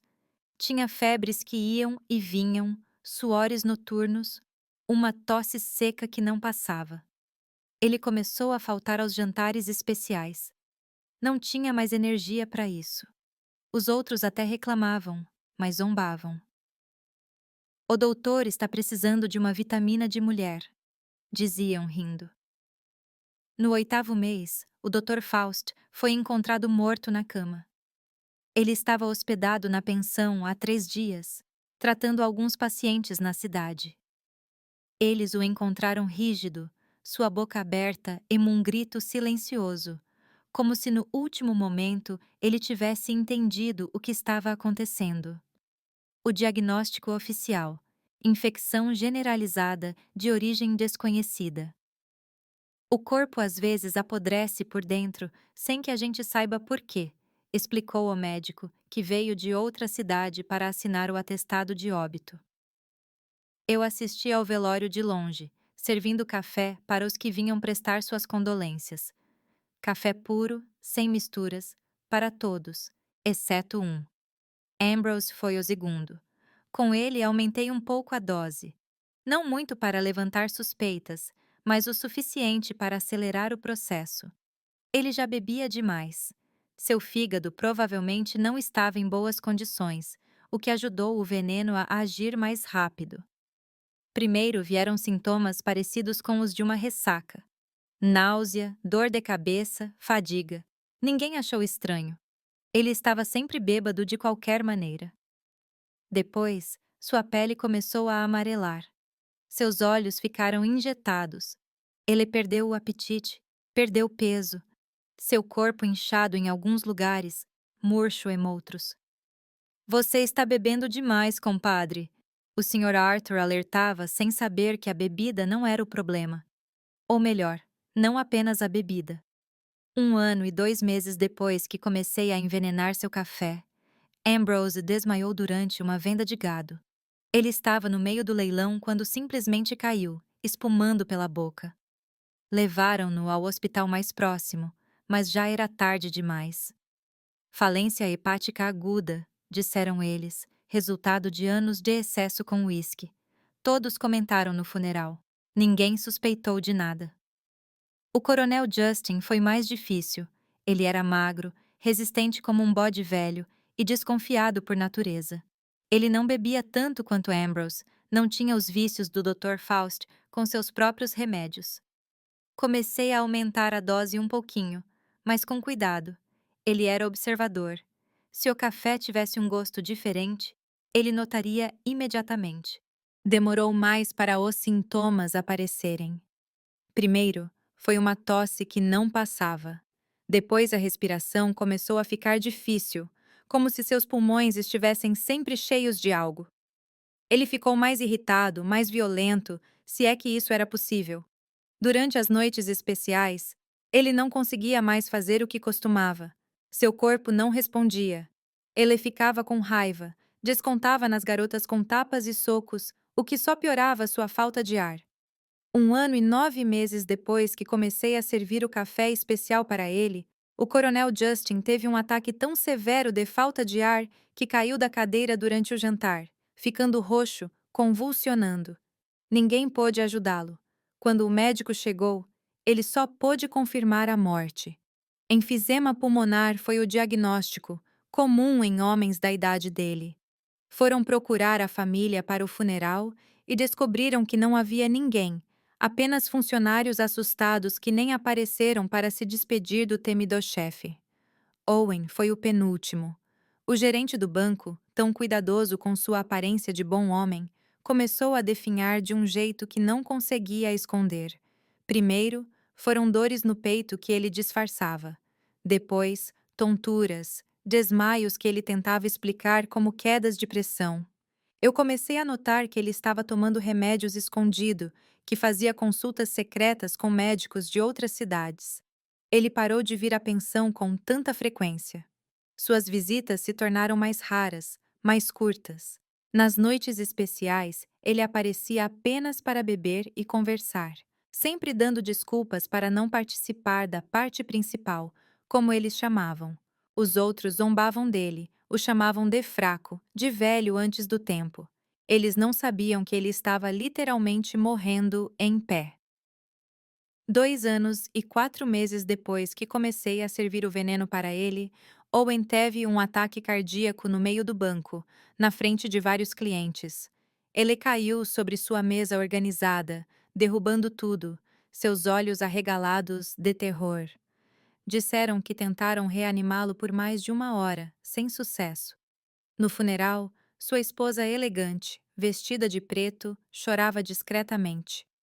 Os filhos, já adultos, pareciam mais preocupados com a herança do que com o pai. Ninguém mencionou seus hábitos secretos na pensão Bom Descanso. Finalmente, só restava o Sr. Arthur. Com ele, eu tive que ser ainda mais paciente. Ele era o único que poderia suspeitar de algo, conectar os pontos, perceber que todos os seus amigos tinham morrido em circunstâncias semelhantes nos últimos anos. Mantive a dose pequena, constante, trabalhando lentamente. 3 anos depois de começar meu plano, o Sr. Arthur estava irreconhecível. O homem gordo e imponente tinha se tornado uma sombra magra e curvada. Sua pele flácida, pendurada onde antes havia gordura. Ele sofria de tudo. Dores de cabeça constantes, problemas digestivos, fraqueza nas pernas, visão embaçada. Ele consultou vários médicos, tomou todo tipo de remédio, fez promessas para todos os santos. Nada ajudou. O que mais me surpreendeu foi que, mesmo doente, mesmo fraco, ele não parou com os abusos. Diminuiu, claro. O corpo não permitia mais os excessos de antes, mas ele ainda nos chamava para seu quarto, ainda nos usava como objetos. A diferença era que agora, enquanto ele fazia o que fazia, eu não chorava mais. Eu olhava em seus olhos com um sorriso leve, quase imperceptível, sabendo que cada dia poderia ser o último. E assim foi até o fim. Uma manhã eu fui levar café para ele, como fazia todos os dias. Dei 2 batidas na porta como de costume. Nenhuma resposta. Bati de novo, mais forte. Nada. Abri a porta devagar e o encontrei na cama. Seus olhos abertos, fixos no teto, seu rosto contorcido em uma expressão de dor. Ele estava morto. Estava há várias horas pelo quão rígido estava. Fiquei parada ali, olhando para a casca vazia do homem que tinha sido meu algoz por tanto tempo, e senti paz. Apenas paz. Ele está morto. Alguém chame um médico rápido. Eu gritei para fora, interpretando o papel da empregada assustada perfeitamente. Havia uma xícara de café, aquela que eu tinha preparado com uma dose um pouco maior que as anteriores, só para garantir, ainda cheia na mesinha de cabeceira. Ninguém tocou nela na confusão. O médico que veio confirmar a morte estava perplexo. Eu nunca vi nada assim, ele disse, examinando o corpo. Parece que todos os órgãos falharam ao mesmo tempo: coração, rins, fígado, pulmões, tudo parou de funcionar. Ele olhou ao redor do quarto como se procurasse pistas. Ele tomou algum medicamento? Ele comeu algo estranho? Apenas o de sempre, doutor, eu respondi, baixando os olhos como a serva humilde que eles pensavam que eu era. O café da manhã que eu servia todos os dias, do mesmo jeito, na mesma xícara. Agora, me diga algo com sinceridade. Você acha que o que eu fiz foi errado? Eu matei 5 homens lentamente com veneno em seus cafés, olhando em seus olhos todos os dias enquanto eles definhavam. Eu fui uma assassina ou eu fiz justiça onde ninguém mais faria? O que você teria feito no meu lugar, sabendo que eles continuariam destruindo as vidas de outras garotas como eu? Me diga nos comentários. Eu quero saber o que você pensa sobre isso. Com a morte do Sr. Arthur, tudo mudou na pensão. Descobrimos que ele não tinha família próxima, nenhum parente que estivesse interessado no negócio. Havia um sobrinho em Atlanta que apareceu apenas para vender a propriedade e ficar com o dinheiro. Ele nem quis saber o que aconteceria com as funcionárias, as protegidas do tio, como ele nos chamou com desprezo. A pensão foi vendida para um comerciante da cidade que tinha outros planos para o local. Ele queria transformá-lo em um armazém. Todas nós fomos demitidas com apenas o pagamento do último mês, o primeiro e único que muitas de nós recebemos depois de anos de trabalho. Pela primeira vez em 3 anos, eu me vi livre. Eu podia ir para onde eu quisesse, fazer o que eu quisesse. O problema era que eu não tinha para onde ir, e eu não sabia fazer muito além de cozinhar e limpar. Eu tinha 17 anos, mas muito mais velha por dentro. O sofrimento envelhece uma pessoa por dentro e por fora. Foi a senhora Janice quem me salvou neste momento difícil quando eu tinha acabado de sair da pensão. Eu não tenho um palácio, ela disse, mas tenho um cantinho onde você pode se acomodar. A casa dela era pequena, mas aconchegante, nos arredores de Westbrook. Tinha um quintal enorme, cheio de todo tipo de plantas, aquelas que ela usava para remédios, para temperos, para suas preparações especiais. Nos fundos, uma pequena horta fornecia quase tudo o que precisávamos para comer. Era simples, mas depois do inferno da pensão, parecia o paraíso. Morando com a senhora Janice, aprendi muito mais do que como envenenar café. Aprendi a curar, também. A identificar plantas medicinais, a preparar pomadas e chás que aliviavam dores, curavam feridas, baixavam febres. Aprendi receitas antigas que eram passadas de geração em geração na família dela. E o mais importante, aprendi a cozinhar de verdade. Não apenas o básico que eu fazia na pensão, mas pratos elaborados, saborosos, com temperos que faziam toda a diferença. Foi a senhora Janice quem também me ajudou a conseguir meu primeiro emprego de verdade. Eu conheço o dono do restaurante Sabor do Campo aqui perto. Ela disse um dia. Ele precisa de uma ajudante de cozinha. Falei de você para ele. Ele quer te conhecer. O restaurante era modesto, frequentado por trabalhadores, viajantes, gente simples que queria comida boa por um preço justo. O dono, Sr. Ruvênio, era um homem idoso, viúvo, que tinha montado o negócio depois de se aposentar como ferroviário. Ela me deu uma chance, mesmo eu sendo tão jovem e sem experiência formal. Comecei lavando pratos, descascando legumes, fazendo o trabalho mais básico, mas logo, o Sr. Ruvênio percebeu que eu tinha jeito com a comida, com os temperos. Onde você aprendeu a cozinhar assim, menina? Ele perguntava, surpreso com o sabor que eu conseguia dar, mesmo ao prato mais simples. Com as mulheres da minha família, eu respondi sem entrar em detalhes. De certa forma, era verdade. Eu tinha aprendido com minha mãe, minha avó, através do pilão que ela me deixou, e com a senhora Janice, que tinha se tornado uma espécie de mãe adotiva para mim. Pouco a pouco, fui assumindo mais responsabilidades no restaurante.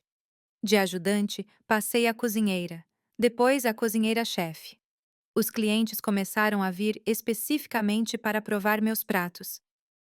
Eu quero aquela carne que só a Geraldine sabe fazer, eles diziam. Traga aquele feijão com o tempero especial da Geraldine. Meu nome se tornou uma espécie de garantia de qualidade. Enquanto eu construía essa nova vida, nunca deixei de pensar na família que tinha deixado para trás. Minha mãe, meus irmãos, a pequena propriedade em Brookhaven. Quando consegui economizar um pouco de dinheiro, decidi que era hora de procurá-los, de saber o que tinha acontecido com eles todos esses anos. A viagem para Brookhaven foi estranha, estar na mesma estrada, mas desta vez por minha própria escolha, como uma mulher livre, não como uma garota enganada. A pequena cidade tinha mudado pouco.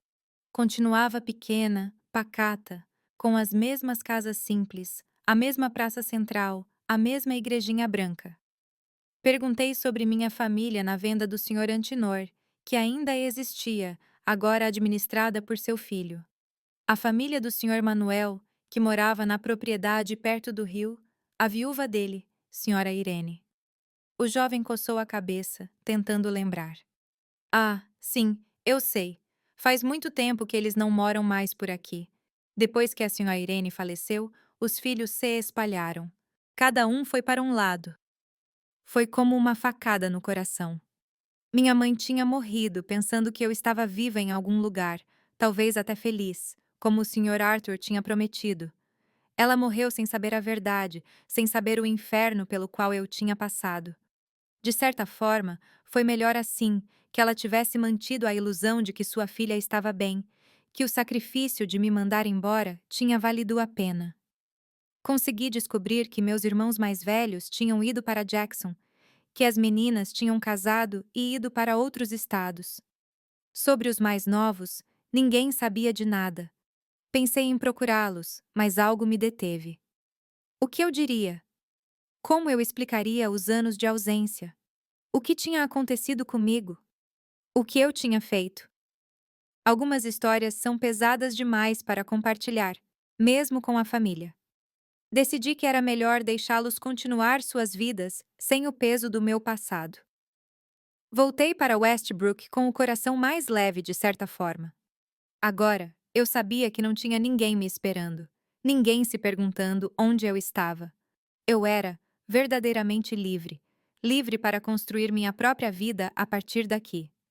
Foi por essa época que comecei a abrigar mulheres que tinham passado por situações semelhantes à minha.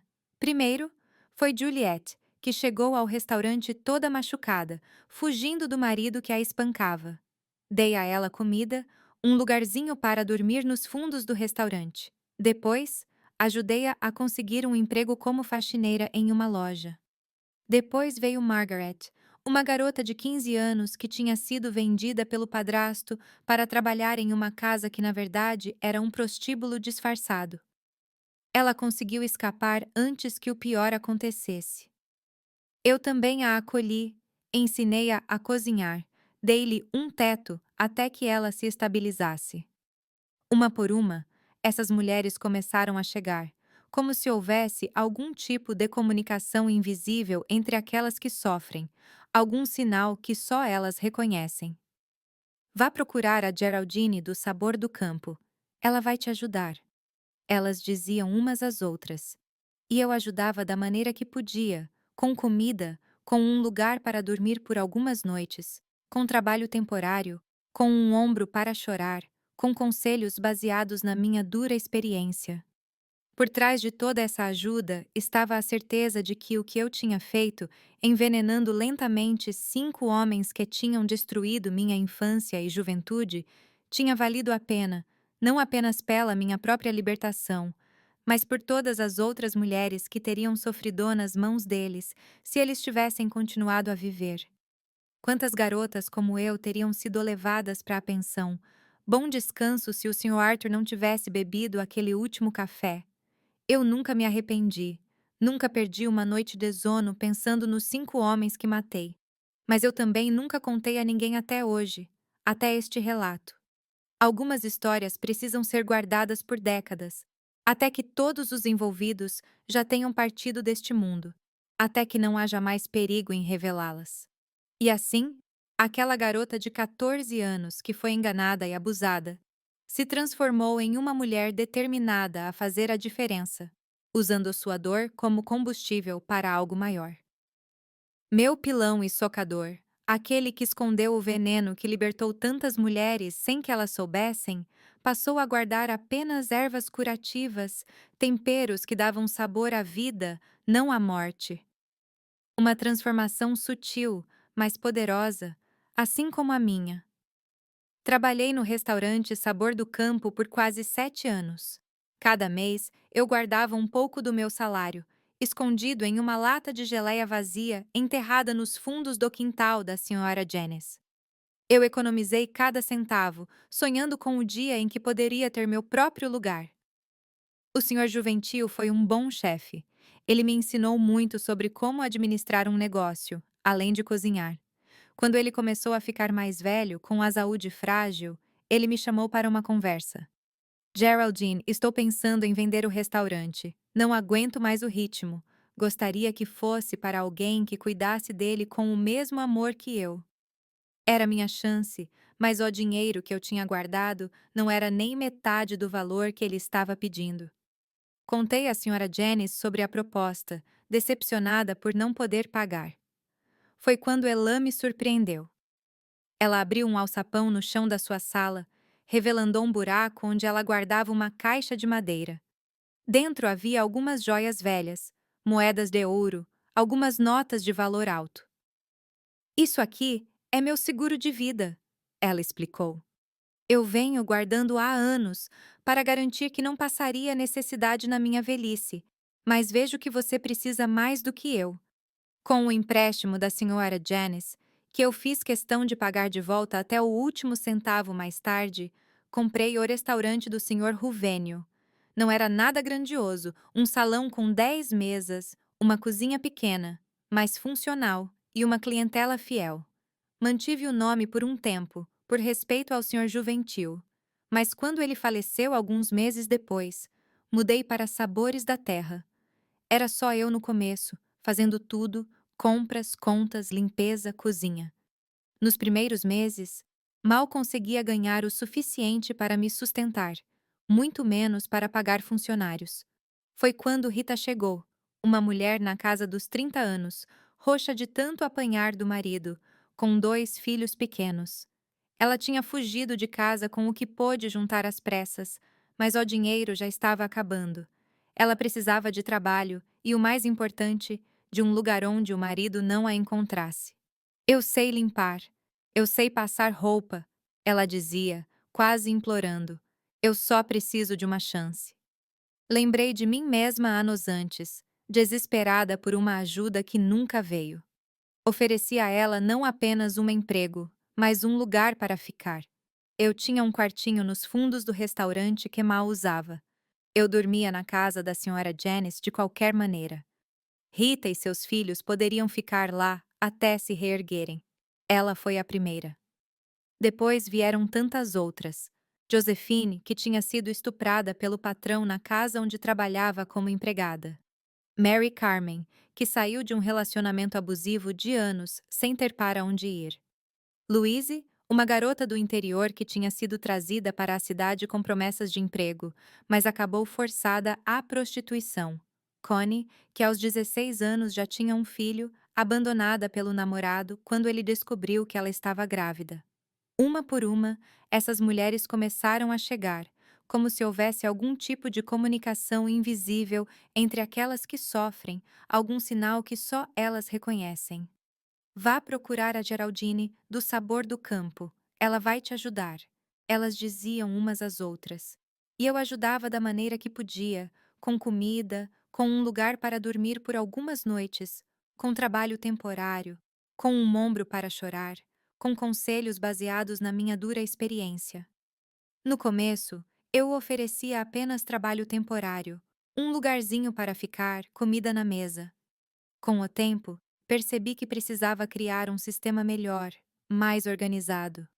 Foi assim que nasceu minha filosofia de contratação. Apenas mulheres, de preferência aquelas em situação de vulnerabilidade, que precisavam mais do que um emprego, que precisavam de uma nova chance na vida. Eu as ensinei a cozinhar, a servir, a administrar e, o mais importante, a se valorizarem novamente, a acreditarem que mereciam uma vida digna.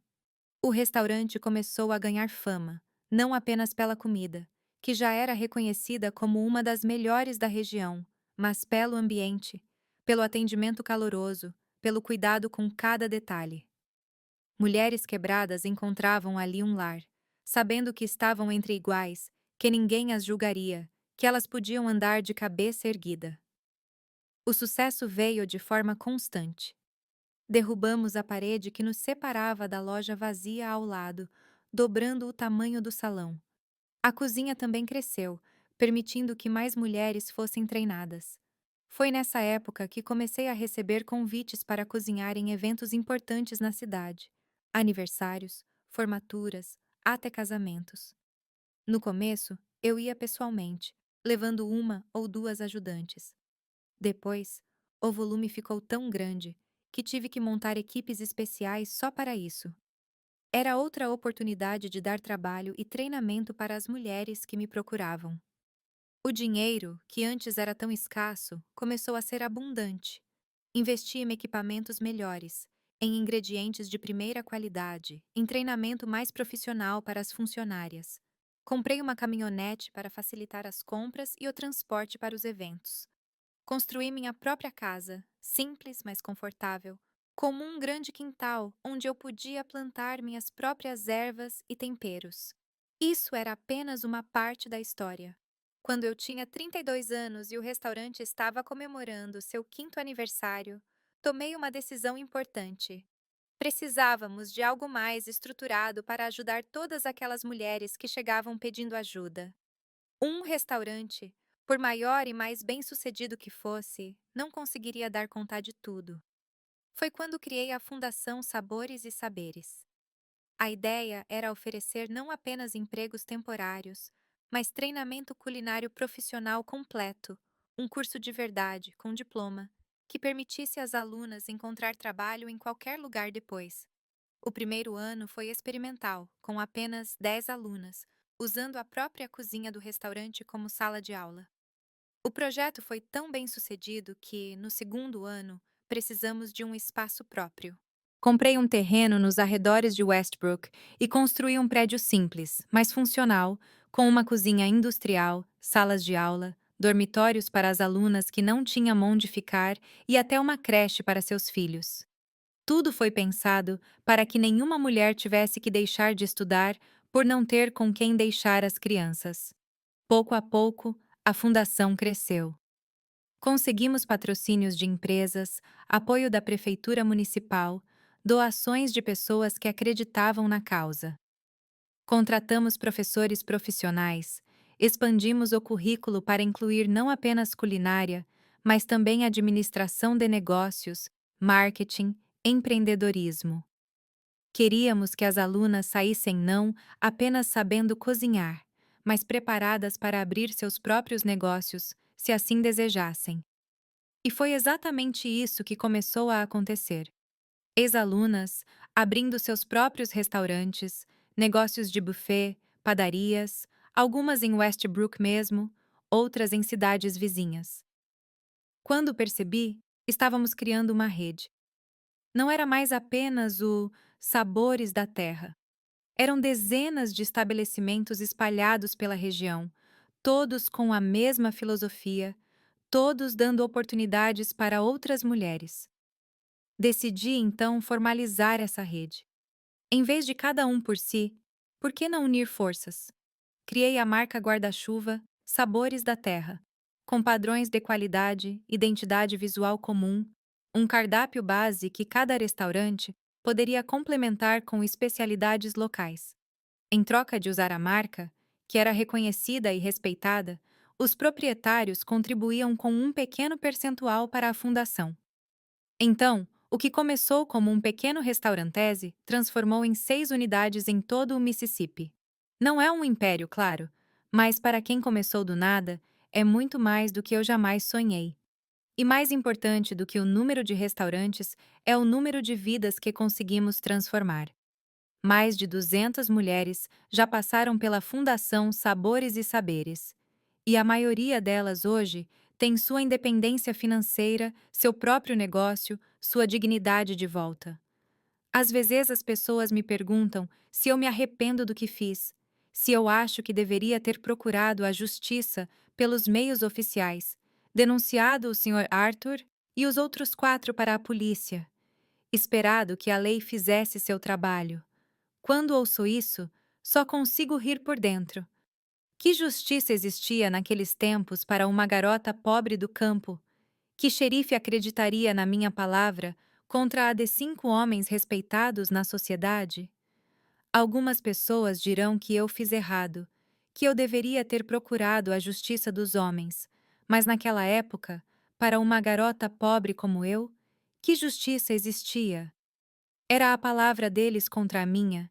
Eles tinham dinheiro, poder, influência, enquanto eu não tinha nada além do meu sofrimento. Se eu os tivesse denunciado, muito provavelmente teria sido chamada de mentirosa, de uma mulher fácil que estava pedindo por isso. Ou pior, eu poderia ter acabado como tantas outras que tentaram denunciar homens poderosos, encontrada morta na beira de alguma estrada, apenas mais um caso não resolvido nos arquivos da polícia. Eu fiz o que eu precisava fazer para sobreviver, para garantir que eles não fariam com outras o que fizeram comigo, e eu nunca senti remorso. Cada um daqueles homens tinha destruído dezenas de vidas antes da minha, e teria destruído dezenas mais depois. Quantas garotas como eu foram levadas para a pensão? Bom descanso antes de mim. Quantas não sobreviveram para contar a história? O Dr. Faust, com seu jaleco branco respeitável, vinha abusando de pacientes vulneráveis há anos. Ambrose espancava prostitutas em várias cidades por onde passava, algumas até a morte. O coronel Justin tratava as filhas de seus funcionários da fazenda como se fossem sua propriedade, assim como seu gado. Owen, o gerente de banco impecavelmente arrumado, usava sua posição para chantagear mulheres que precisavam de empréstimos. E o Sr. Arthur, ele era o pior de todos, o centro daquela teia de abuso e exploração. O mundo é um lugar melhor sem eles. Cada xícara de café que eu servi, cada dose cuidadosamente medida, cada morte que pareceu natural, tudo isso foi um ato de justiça que ninguém mais faria por mim ou pelas outras. Você se pergunta como eu nunca fui descoberta? Porque ninguém suspeita de uma cozinheira quieta, de uma mulher invisível. Nós éramos como móveis para eles. Estávamos lá para servir, para sermos usadas, mas não realmente vistas como seres humanos, capazes de pensar, de planejar, de executar. Foi esse mesmo preconceito, essa mesma subestimação que me permitiu eliminá-los um por um, bem debaixo do nariz deles. Hoje, olhando para trás com a sabedoria que os anos trazem, não tenho dúvidas de que faria tudo de novo. Talvez com mais cuidado, talvez de um jeito diferente, mas o resultado seria o mesmo. Porque eu aprendi cedo que neste mundo, às vezes você precisa ser sua própria heroína, sua própria salvadora, sua própria justiceira. Para as mulheres jovens que estão me ouvindo, deixo alguns conselhos que aprendi da maneira mais difícil, pagando um preço alto demais. Confie no seu instinto. Aquela vozinha dentro de você que diz que algo está errado, que aquela pessoa não é confiável, que aquela situação é perigosa. Ela raramente está errada. Não a ignore por educação, pressão social ou medo de parecer rude. Observe os sinais de abuso antes que seja tarde demais. Um homem que controla quem você vê, o que você veste, onde você vai. Que se irrita quando você expressa opiniões diferentes, que te faz sentir pequena, incapaz, dependente, que começa com pequenas agressões verbais antes de passar para as físicas. Saia desse relacionamento enquanto você pode. Busque independência financeira, custe o que custar. Tenha seu próprio dinheiro, sua própria conta bancária, suas próprias economias. Conhecimento, habilidades e seu próprio dinheiro são as maiores armas que uma mulher pode ter contra a dependência e o abuso. Crie uma rede de apoio, outras mulheres que possam te ajudar quando você precisar, que vão acreditar na sua palavra, que vão te oferecer um lugar seguro. Foi isso que salvou tantas das mulheres que passaram pelo meu restaurante, saber que não estavam sozinhas. E, finalmente, nunca deixe que tirem sua dignidade, seu amor próprio. Eles podem tirar tudo mais de você, sua casa, seu dinheiro, sua liberdade física. Mas se você se mantiver intacta por dentro, se não deixar que quebrem seu espírito, você sempre pode se reconstruir. Estou com 87 anos agora. Meu corpo não obedece como costumava. Minhas mãos às vezes tremem quando estou cortando legumes. Minhas pernas doem depois de um dia inteiro na cozinha, mas minha mente ainda está boa. E meu coração, apesar de todas as cicatrizes, ainda bate forte. Eu não administro mais o dia a dia dos restaurantes. Deixo isso para minhas filhas do coração, mulheres que treinei desde meninas e que hoje são empreendedoras de sucesso. A fundação também tem seu próprio conselho de administração, formado por ex-alunas que se destacaram. Meu papel agora é mais de conselheira, uma guardiã dos sabores Isaberes antigos. Eu ainda moro na mesma casa que construí décadas atrás, com meu quintal cheio de ervas e temperos. Eu ainda uso o mesmo pilão e socador de madeirada minha avó, agora mais gasto, mais polido pelo uso constante. Às vezes, quando estou moendo algum tempero ali, eu me lembro do que ele um dia guardou no compartimento secreto no fundo. O veneno que um dia foi a salvação, as vidas que tirei para salvar tantas outras. Eu não me arrependo. Eu nunca me arrependi. Se eu tivesse que fazer tudo de novo, eu faria sem hesitar. E tenho certeza de que outras mulheres por aí também encontraram suas próprias formas de justiça, seus próprios caminhos para sobreviver em um mundo que muitas vezes parece feito para nos destruir. Eu sou Geraldine Messiah Quincy, mas você pode me chamar de Vovó Dee. E esta foi a história da minha vida.